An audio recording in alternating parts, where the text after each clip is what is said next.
Good morning. It is Wednesday, March 23rd, 2022. Sorry that I'm a little late, but as you can tell, my office got kind of decorated. It's my birthday. Went out for a birthday breakfast, and then I went and got my hair cut, as you could tell. But here I am. So it's Wednesday, March 23rd, 2022. We have our three daily readings. Psalm 39 is our psalm reading. Numbers 13, 17 to 27 is our Old Testament reading, and Luke chapter 13, verses 18 through 21 is our New Testament reading. Let us listen in to the scripture. Psalm 39. I'm determined to watch steps and tongue, so they won't land me in trouble. I decided to hold my tongue as long as the wicked is in the room. Mum's the word, I said, and kept quiet. But the longer I kept silence, the worse it got. My insiders got hotter and hotter. My thoughts boiled over. I spilled my guts. Tell me, what's going on, God? How long do I have to live? Give me the bad news. You've kept me on pretty short rations. My life is a string, too short to be saved. Oh, we're all puffs of air. Oh, we're all shadows in a campfire.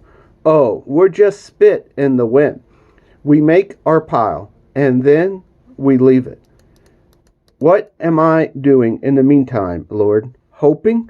That's what I'm doing. Hoping. You'll save me from a rebel life. Save me from the contempt of idiots. I'll say no more. I'll shut my mouth, since you, Lord, are behind all of this. But I can't take it much longer. When you put us through the fire to purge us from our sin, our dearest idols go up in smoke. Are we also nothing but smoke? Ah, God, listen to my prayers, my cry. Open your ears. Don't be callous. Just look at those tears of mine. I'm a stranger here. I don't know my way. A migrant like the whole family. Give me a break. Cut me some slack before it's too late and I am out of here. Our Old Testament reading comes from the book of Numbers, chapter 13, verses 17 through 29. When Moses sent them off to scout out Canaan, he said, "Go up through the Negev and then up into the hill country. Look the land over. See what it is like. Assess the people. Are they strong or are they weak? Are there few or many? Observe the land. Is it pleasant or harsh? Describe the towns where they live. Are they open camps or fortified with walls? And the soil, is it fertile or barren? Are there forests? And try to bring back a sample of the produce that grows there. There is the season for the first ripe grapes." With that, they were on their way. They scouted out the land from the wilderness of Zin, as far as Rehob toward Lebo-Namath. The route went through the Negev desert to the town of Hebron, Irmi, Shishah, and Talmah. Descendants of the giant Anak lived there. Hebron had been built 7 years before Zon in Egypt. When they arrived at the Eshcol Valley, they cut off a branch with a single cluster of grapes. It took 2 men to carry it, slung on a pole.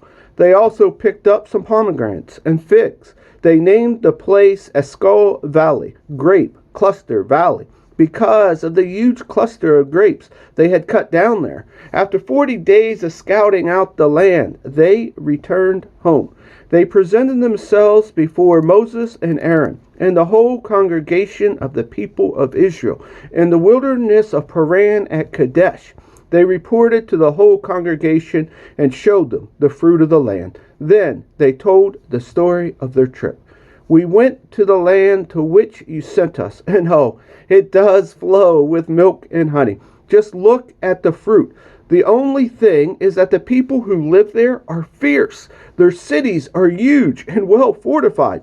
Worse yet, we saw the descendants of the giant Anak. Amalekites are spread out into Engov. Hittites, Jebusites, and the Amorites hold the hill of the country, and the Canaanites are established on the Mediterranean Sea and along the Jordan." Our New Testament reading comes from the Gospel of Luke, chapter 13, verses 18 through 21. Then he said, "How can I picture God's kingdom for you?